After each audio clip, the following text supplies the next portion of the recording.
గారు మీతో స్టార్ట్ చేస్తాం. కృష్ణారెడ్డి గారు, రెఫరీగా ఉండాల్సినటువంటి స్పీకర్ ప్లేయర్గా మారిపోయారు. ఇది కాంగ్రెస్ ఎంపీలు చేస్తున్నటువంటి విమర్శ.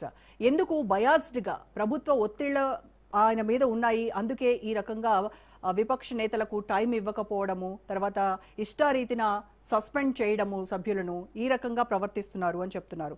అంటే అక్కడ మహిళా ఎంపీలు కూడా ఏదో ప్రధాని మీద కుట్ర చేసి ప్రధానికి హాని చేస్తారని చెప్పేసి ఆరోపించడం, మీరు ఎంట్రీ గేట్ దగ్గర అంతా క్లోజ్ చేశారు, ప్రధానిని ఏదో కాన్స్పిరసీ దాగుంది అని చెప్పేసి ఇలాంటి రకరకాల ఆరోపణలతో అంటే ఒక మహిళా ఎంపీలని అక్కడ వాళ్ళు నిరసన వ్యక్తం చేస్తున్నటువంటి ఎంపీలని ఇలా తప్పు పట్టడము, వాళ్ళ ఇంటిగ్రిటీని ప్రశ్నించినట్టు కాదా అనేసి వీళ్ళు అడుగుతూ ఉన్నారు. ఏం చెప్తారు సార్ మీరు దీనిపైన? మేడం, ముందుగా మీకు రాజ్ న్యూస్ ప్రేక్షకులకు, అలాగే ఈ చర్చా వేదికలో పాల్గొంటున్న వివిధ పార్టీల నాయకులందరికీ శుభ సాయంత్రం తెలియజేసుకుంటూ, ఏదైతే పార్లమెంటులో జరుగుతున్న సంఘటన, లీడర్ ఆఫ్ అపోజిషన్ మహిళా ఎంపీలు ప్రవర్తించిన తీరు భారతదేశ ప్రజలు అసహించుకునే విధంగా ఉంది. దాన్ని ఎవరు కూడా యాక్సెప్ట్ చేయని విధంగా ఉంది. ఏదైనా నిరసన చెప్పాల్సిన పద్ధతి చాలా రకాలుగా ఉంటుంది. అది ఒక ప్రధానమంత్రి కూర్చోనాల్సిన స్థానం దగ్గరికి వెళ్ళడము, అక్కడికి వెళ్ళి వీళ్ళు సైగలు చేసుకుంటా ఇంకా మందిని తీసుకురమ్మనడము, పార్లమెంటు వ్యవస్థను, రాజ్యాంగ వ్యవస్థను ప్రజలకు ఒక తప్పు దారిలో బీజేపీ ప్రభుత్వం నడుస్తుంది, నరేంద్ర మోడీ గారి పాలన జరుగుతుందని చూపించడానికి ఒక కుట్రపూరితమైన వ్యవహారాన్ని వీళ్ళు నడపడానికి వేసిన పన్నాగానికి అది ముందే లీక్ అవడము, అది ఈ రోజు కూడా వచ్చిన విజువల్లో మనకు బయటపడ్డది. వాళ్ళు చెప్పాల్సింది ఉంటే స్పీకర్ దగ్గరికి వెళ్ళి, స్పీకర్ మైక్ ఇవ్వకపోయినా, మీకు మాట్లాడకపోయినా పోడియం దగ్గరికి వెళ్ళండి, అక్కడ కూర్చోండి, ధర్నా చేయండి, ఏదన్నా చేయండి, మీ నిరసన తెలపండి. అలాగే ఉండాల్సిన దగ్గర పోయి ప్రధానమంత్రి స్థానం దగ్గరికి వెళ్ళి, అక్కడికి వెళ్ళి మహిళా ఎంపీలు అంటే ఎవరు కూడా మహిళల మీద మన భారతదేశ పౌరులు తెలిసిన విషయమే, ప్రజలందరూ కూడా స్త్రీని దైవంతో సమానంగా చూస్తారు. ఎవరు కూడా వారిని చేతెత్తడిది మాట్లాడడం కానీ గట్టిగా కూడా మాట్లాడలేరు. ఆ ఒక్క బలహీనతను ఉపయోగించుకొని కాంగ్రెస్ పార్టీ మహిళా ఎంపీలను పంపాల్సిన అవసరం ఏమొచ్చింది? అంతగానము మాట్లాడాల్సింది ఉండే రాహుల్ గాంధీ గారు వాళ్ళ ఎంపీలను పంపాల్సింది పోయి మహిళా ఎంపీలను అక్కడ మంత్రివర్యులు ఉన్నప్పుడు కేంద్ర మంత్రివర్యులు మీరు జెండర్ ఎందుకు మాట్లాడుతున్నారు? ఇప్పుడు అక్కడ వాళ్ళు మెంబర్ ఆఫ్ పార్లమెంట్స్, అది ఫీమేల్ అయితే ఏంటి, మేల్ అయితే ఏంటి, వాళ్ళు representatives for their this thing. దానికి ఎందుకు మళ్ళీ మహిళలను ఎందుకు పంపించారు, జెంట్స్ని పంపించవచ్చు కదా అని ఎలా మాట్లాడతారు సార్? మేడము, అక్కడ అంతా మా జెంట్స్ ఉన్నారు, ఓన్లీ మహిళలు వెళ్ళారు అంటే దాంట్లో కుట్రపూరితం ఉంది. మొత్తం అంతా పార్లమెంట్ మెంబర్స్ అందరు వెళ్ళాల్సింది, జెంట్స్ వెళ్ళాల్సింది, మహిళలు వెళ్ళాల్సింది, అందరు వెళ్ళాల్సింది. అక్కడ ఒక కుట్రపూరితమైన వ్యవహారానికి వీళ్ళు ఆలోచన చేసే వీళ్ళు వెళ్ళిండు. అప్పటికైనా కేంద్ర మంత్రులు, నేను ఈ డిబేట్ అవ్వడానికంటే ముందర కూడా పార్లమెంట్లో ఏం జరిగింది అనేది కూడా క్షుణ్ణంగా చూసిన మంత్రులందరూ కూడా సమన్వయంతో దండం పెట్టి, మీరు మహిళామూర్తులు, మీరు దేవతలతో సమానము, మీకు గౌరవం ఉంది భారతదేశంలో, మీరు ఇక్కడ వచ్చి గలాట చేస్తే ఎవరన్నా ఒకటి మాట అంటే కూడా తప్పుగా పోతుందని ఒక కేంద్ర మంత్రులు ఎంపీలకు దండం పెట్టి రిక్వెస్ట్ చేసి, మీ యొక్క డిమాండ్ని కానీ, మీ యొక్క బాధల్ని కానీ ఏదన్నా ఎక్స్ప్రెస్ చేయాలంటే మీ స్థానాలకు వెళ్ళి మాట్లాడండి, లేదంటే మీరు వెళ్ళాల్సిన పోడియం దగ్గరికి వెళ్ళి మాట్లాడాల్సింది పోయి డైరెక్ట్ ప్రధానమంత్రి కూర్చున్న దగ్గరికి వెళ్ళి మీరు నిరసన తెలపడము, అది ఏం లేదు మేడం. ఇప్పటికే దేశ ప్రజలందరూ కాంగ్రెస్ ను మర్చిపోతున్నారు. దాన్ని గుర్తించుకోవాలంటే దానికి ఒక పెద్ద మొత్తంలో అలజడి జరగాలంటే ప్రధానమంత్రి మీద దాడి చేయాలి. అది కూడా జెంట్స్ చేస్తే కాదు, మహిళలు చేస్తే అది నేషనల్ వైజ్ కాదు, ప్రపంచ దేశాలకు వెళ్తుంది.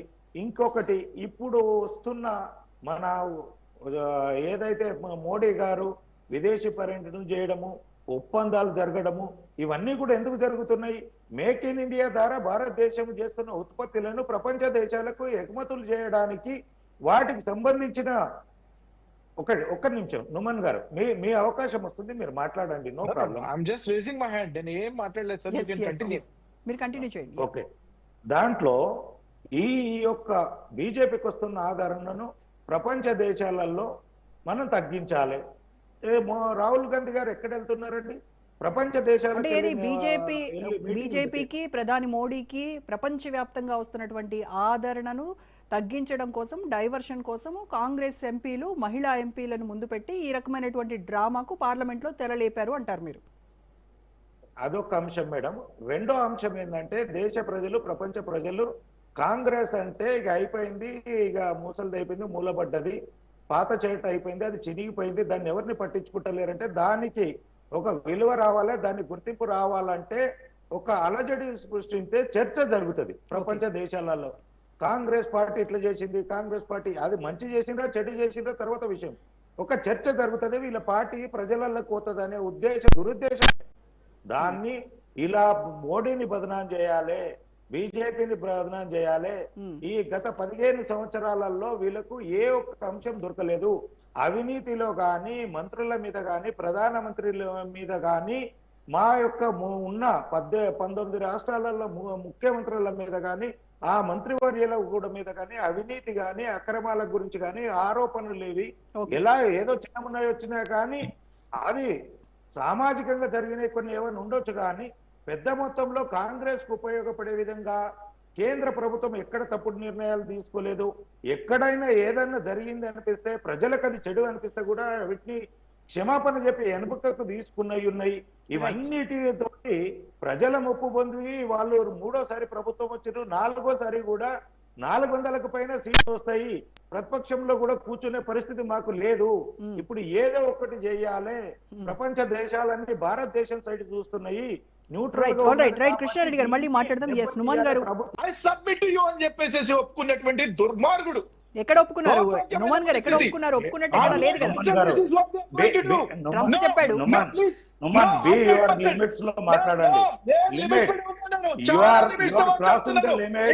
దుర్మార్గుడు ఎవడు?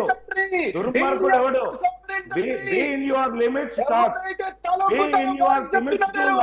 నుమాన్ గారు ఒక్క నిమిషం. నుమాన్ గారు దయచేసి వినండి. This is the way you are going. This is the way you are talking. You are not the professional person. You have to talk as a professional. You don't talk British language. We can also speak. I am also speaking. I can also speak. I can also speak loudly. You have to understand that. Numan గారు ఒక్క నిమిషం దయచేసి వినండి. Speak properly. Yes. I can speak more than you. I can speak more than you in English. You don't. Krishna Reddy గారు ఒక్క నిమిషం please. Me English ఎవడండి మనల్ని మానిటర్ చేసేవాడండి? Right confine to the subject please. Numan garu confine to the subject. నేనేం చెప్పదలుచుకుంటున్నాను అని అంటే భారతదేశం ఆగండి ఒక్క నిమిషం కృష్ణారెడ్డి గారు, let us talk about impeachment only. మీరు ఆగండి ఒక్క నిమిషం. నుమాన్ గారు ఇవాళ ఇంపీచ్మెంట్ గురించే మాట్లాడదాము. దీనికి దారి తీసినటువంటి పరిస్థితులు.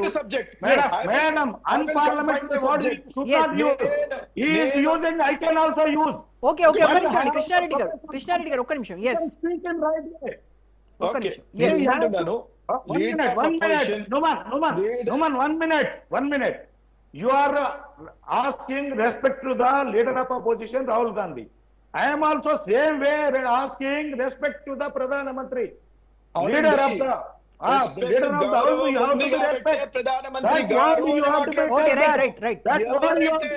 మీరు వినండి. ఆగండి మిత్రమా, ఇక నేను పెద్దలు, నేనేం చెప్పను. నేను ఏమంటానంటే కృష్ణారెడ్డి గారు, సో పార్లమెంట్ లో చర్చలు లేవు, ఓన్లీ ఈ గొడవలు ఈ వీటితోనే కాలయాపన చేస్తా ఉన్నారు. మళ్ళీ ఇంకొక 3 రోజులు కూడా ఈ బడ్జెట్ సెషన్ ఉండబోతోంది. సో మరి ఈ ఇంకా ఎన్ని గొడవలు చూస్తాము? ఇక నుంచి అయినా ఇది ఒక ప్రజా సమస్యల పైన వీటిపైన ఏమైనా దృష్టి పెట్టి మాట్లాడేటువంటి అవకాశం ఉంటుందా? ఇప్పుడు ఎలాగో ఇంపీచ్మెంట్ కి వెళ్తూ ఉన్నారు కాంగ్రెస్ నాయకులు. 120 మంది ఎంపీలు ఆల్రెడీ సంతకం చేసినటువంటి పరిస్థితి ఉంది. మేడం, ఇందాక మనం ఇక ఈ చర్చ అంతా చూస్తున్నాము. ఇందాక నుమాన్ గారు మంచి కాన్స్టిట్యూషన్ గురించి, ఆర్టికల్స్ గురించి ఇవన్నీ బాగానే ఉన్నాయి, కానీ పార్లమెంటు వ్యవస్థలో కొన్ని ఉంటాయి, సాంప్రదాయాలు, విలువలు అనేటివి కొన్ని ఉంటాయి. దాని ప్రకారం కొంత నడవాల్సింది ఉంటుంది. ఇప్పుడు జరుగుతున్నది బడ్జెట్ ప్రసంగం పైన చర్చ జరగాలి. అది ఎక్కడనో అది పబ్లిష్ కానీ బుక్ చర్చ చేస్తాను, దాని మీదనే మాట్లాడతానని రాహుల్ గాంధీ గారు ఒక మొగ్గుకు నేను పట్టిన కుందేలకు మూడే కాళ్ళు అంటే మూడే కాళ్ళు అంటే విధంగా రాహుల్ గారు ప్రవర్తించడం తోటి అక్కడ జరిగింది. జరిగిన అంశానికి నిరసన తెలపడంలో తప్పు లేదు, స్పీకర్ను నిలదీయడంలో తప్పు లేదు. మీరు ప్రజల గురించి మాట్లాడాలనుకున్నప్పుడు మీకు అవకాశం రానప్పుడు. కానీ ఇక్కడ ప్రధానమంత్రి గారు చైర్ దగ్గరికి పోవలసిన అవసరం ఏమొచ్చింది అనేది నేను క్వశ్చన్ చేసిన. ఇందాక నేను కూడా మహిళలు అన్నప్పుడు మీరు కూడా నాకు అబ్జెక్షన్ చెప్పారు. నేను మహిళలు జెంట్స్ పోతే అక్కడ మహిళలు పోయింది కాబట్టి మహిళలు అన్నాం, అంతే కానీ అక్కడ మహిళల్ని ఎందుకు పంపారు అని అంటే నేను అబ్జెక్ట్ చేశాను కృష్ణారెడ్డి గారు. మహిళలే ఎందుకు అంటే మహిళలు పురుషులు ఏముంది, వాళ్ళు ఎంపీలు. ఇంకొక కలిసి అందరు కలిసిపోతే ఎంపీలు అందరు కలిసిపోయింది అంటుంటే అక్కడ ప్రత్యేకంగా ఇంతకు ముందే ఇది ఒక 2 రోజుల ముందే ఈ కుట్ర వ్యవహారం బయటకు రావడము, స్పీకర్ గారు బయటకు ప్రకటించడము, అదే విధంగా వీళ్ళు వెళ్ళటము, ఆ విజువల్స్ బయటకు రావడము, ఈ చర్చ జరుగుతుంది మేడం. మహిళలంతా మంత్రాన్ని అక్కడికి పోయినప్పుడు అక్కడ వాళ్ళే పోయినారు కాబట్టి వాళ్ళ పేరు తీసుకోవాల్సి వస్తుంది మేడం, తప్పదు. మనం ఎంత మహిళలమైనా మనం ఎంత అయినా ఒక ప్రధానమంత్రి గారి చైర్ దగ్గరికి పోవలసిన అవసరం ఏముంది అని నేను క్వశ్చన్ చేసిన. ఈ పాయింట్ మొత్తం నుమన్ గారు పక్కకు పెట్టేసి ఎంతసేపు స్పీకర్ ది మాట్లాడారు. స్పీకర్ గారికి మీరు రాజ్యాంగబద్ధంగా ప్రజాస్వామ్య విలువలకు ప్రకారము మీరు ప్రజల గురించి, ప్రతిపక్షము అంటేనే ప్రజా అవసరాల గురించి మీరు కొట్లాడే, ప్రభుత్వం ఏదైనా తప్పు చేస్తే నిలదీయండి. అక్కడ సమయం రాకపోతే మీరు అడగాల్సింది స్పీకర్. కానీ ప్రధానమంత్రి చైర్ దగ్గరికి ఎందుకు వెళ్ళారు అనేది క్వశ్చన్ మార్క్. దానికి మీరు ఆన్సర్ చెప్పాల్సిన బాధ్యత మీకుంటుంది. అదంతా పక్కకు పెట్టి ఎంతో మనము లెక్చరర్ ఇస్తున్నాము, మనం ఉపన్యాసం ఇస్తే కాదు. మీరు ఇంత స్పీకర్ గురించి పెద్ద మొత్తంలో కాన్స్టిట్యూషన్ గురించి చెప్పారు. Well and good, I'm accepting. What about in Telangana? మా ఎమ్మెల్యేలు మా పార్టీలు మారేండ్రని మీ గాంధీ భవన్ లోకి వస్తారు, మీ పిసిసి అధ్యక్షుడు ఇచ్చిన బీఫాములు తీసుకుపోయి ఎమ్మెల్యేలు కాంగ్రెస్ మున్సిపల్ క్యాండిడేట్లకు ఇచ్చేసి పోటీ చేపించేసి మీ అభ్యర్థుల తరపున పోటీ చేస్తే ఇక్కడ మీ యొక్క స్పీకర్ గారికి కనబడదు. కానీ అక్కడ మాత్రం పార్లమెంట్ లో మీరు పెద్దగా రాజ్యాంగం చెప్తారు. ఇక్కడ రాజ్యాంగ విలువలు ఏమైనాయి? ఇక్కడ లోకమంత్రి చూస్తుంది కదా, ప్రతి ప్రెస్ లో వచ్చింది కదా, మీ ముఖ్యమంత్రి కూడా చెప్పారు కదా, పార్టీ మారిందని ప్రతి ఒక్కరు చెప్పారు కదా. ఎట్లా వచ్చిండు బీఆర్ఎస్ ఎమ్మెల్యే మీ గాంధీ భవన్ కు? ఆయనకి ఎట్లా మీ పిసిసి అధ్యక్షుడు బీఫాములు ఇచ్చిండు? మున్సిపల్ ఎలక్షన్ లో ఎట్లా ఇచ్చేసిండు? ఇది రాజ్యాంగానికి కాన్స్టిట్యూషన్ కు విరుద్ధం కాదా? ఆయన పార్టీ మారలేడంటాడు, బయటనేమో మీ పార్టీలో తిరుగుతారు. ఇంత దౌర్భాగ్యంగా మీరే కాన్స్టిట్యూషన్ ను, రాజ్యాంగాన్ని తొక్కేస్తూ మళ్ళా ప్రజాస్వామ్య విలువలు, రాజ్యాంగ విలువలు, ఇవన్నీ గొప్ప గొప్ప పదాలన్నీ వాడుతున్నారు. అంటే తెలంగాణలో రేవంత్ రాజ్యాంగం నడుస్తుందంటారు. మీరు చెప్పేది ఈ రోజు రాజ్యాంగాన్ని పూర్తిగా కూని చేసిందంటే కాంగ్రెస్ పార్టీ. మా బీజేపీ ఎక్కడ కూడా పార్టీ మారిన వ్యక్తిని ఈ రోజుకు రాజీనామా చేయకుండా, ఎమ్మెల్యే పదవులకు రాజీనామా చేయకుండా పార్టీలో తీసుకున్న చరిత్ర లేదు. పార్టీలకు వస్తున్నామంటే ఫస్ట్ ఎమ్మెల్యే పదవికి రాజీనామా చేయండి. ఒక పార్టీ బీఫామ్ తర్వాత గెలిచిన వాళ్ళు అన్నాము, మళ్ళా బై ఎలక్షన్లకు వెళ్ళాము. మీరు ఆ సాంప్రదాయాన్ని మీరు పాటిస్తలేరు, విలువలు పాటిస్తలేరు. రాజ్యాంగంలో కొన్ని ఉంటాయి, సదా సాంప్రదాయాలు ఉంటాయి. లింగారెడ్డి అన్న గారు ఎమ్మెల్యే గారు చేసేది నేను చూశాను. వాళ్ళకు సభా సాంప్రదాయాలు అంటే తెలుసు, విలువలు అంటే ఏంటో తెలుసు. కాంగ్రెస్ పార్టీ ఈ రోజు మీ ముఖ్యమంత్రి మాట్లాడుతున్న భాష ఏ విధంగా ఉంది? మీరు కూడా ఇందాక ఒక ప్రధానమంత్రిని పట్టుకొని అనరాని మాటలు అంటున్నారు. నేను ఆ మాట యూజను. మనం ఒక ప్రొఫెషనల్ వేలాగా ఉన్నాము. ఇక్కడ మన డిబేట్ ను లక్షల వేల మంది చూస్తున్నారు. మనము వాడే భాష మనము కింద చూసే విద్యార్థులకో ప్రజలకో ఇస్తే, నాయకులుగా మనం పోయినప్పుడు ఆ భాష అంటే మీకు ఎలా ఉంటుంది?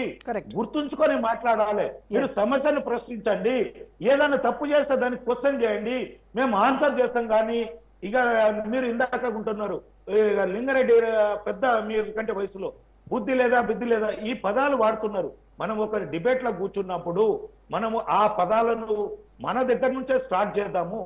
మీరు ఏదైనా క్వశ్చన్ చేయండి, అన్న మీరు తప్పు మాట్లాడుతున్నారని చెప్పండి, మీరు ఇది కరెక్ట్ కాదని చెప్పండి పద్ధతిగా. కానీ వ్యక్తిత్వ అననంగా మాట్లాడితే రాబోయే రోజులలో రాజకీయ నాయకుడు అంటే విలువలేనోడు, వీడు మాట్లాడే భాష ఒక్కటి కూడా కరెక్ట్ ఉండదు. Right అండి, right, TV right, okay. Debate లో తిట్టుకోవడానికే కూర్చున్నారు, సమస్యలు మాట్లాడతలేరు. Right అండి, ఇప్పటికీ okay. కూడా ఒక్క నిమిషం మేడం, రోజా మేడం, ఇప్పటికీ ఆ గతంలో నేను చూసిన అసెంబ్లీ జరుగుతుందంటే, అసెంబ్లీ సెషన్ స్టార్ట్ అయిందంటే గంటలు గంటలు చూసేది.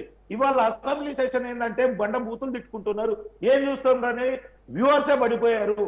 మరి ఇప్పుడు ఎంతో కొంత ఇప్పుడు టీవీ డిబేట్లు చూస్తున్నారు. టీవీ డిబేట్లలో కూడా మనం భాష కనుక అదే వేళకు పోతే టీవీ డిబేట్లు కూడా చూడరు. Yeah. వాళ్ళ సమస్యను మనం అడ్రస్ చేద్దాము. మీరు తప్పు చేస్తున్నారా, మేము తప్పు చేస్తున్నామా, మీరు చేసేది కరెక్టా, మనం కరెక్ట్ చేద్దామా, మీరు మనము ఏం చేసినామనేది చెప్పుకుందాము. Right, accept. ప్రజల Yes, అల్టిమేట్గా నిర్ణేతలుగా నిర్ణయిస్తారు. కానీ లాంగ్వేజ్ అనేది చాలా ఇంపార్టెంట్. రైట్ అండి, ఓకే. నుమాన్ గారు తెలంగాణలో దానికి విలువ ఉండదు. మీరు ఆగండి. సబ్మిషన్ ఒకటే సబ్మిషన్ మేడం ఒక్క సబ్మిషన్. మధ్యప్రదేశ్ లో వాళ్ళు వచ్చినప్పుడు 15-16 మంది వస్తే వాళ్ళతోటి రాజీనామాలు చేసి ఉప ఎన్నికలకు వెళ్ళారు. నాకు తెలిసి ఈ అంశం చెప్తాను. ఇంకోటి కర్ణాటకలో జేడీయూ వాళ్ళు వచ్చినప్పుడు కూడా వాళ్ళని కూడా రాజీనామా చేపించేసి బై ఎలక్షన్లకు వెళ్ళారు. ఎందుకంటే అబద్ధాలు మాట్లాడతారు పెద్దలు కృష్ణారెడ్డి గారు? మీరు ఒక్కసారి గూగుల్లో కొట్టి చూడండి.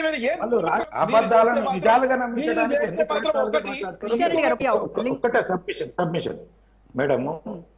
ఇక్కడ చర్చ అనేది జరగాల్సింది, నేను ఇందాక కూడా చెప్పినాను, చర్చ అనేది బడ్జెట్ మీద చర్చ జరగాలి.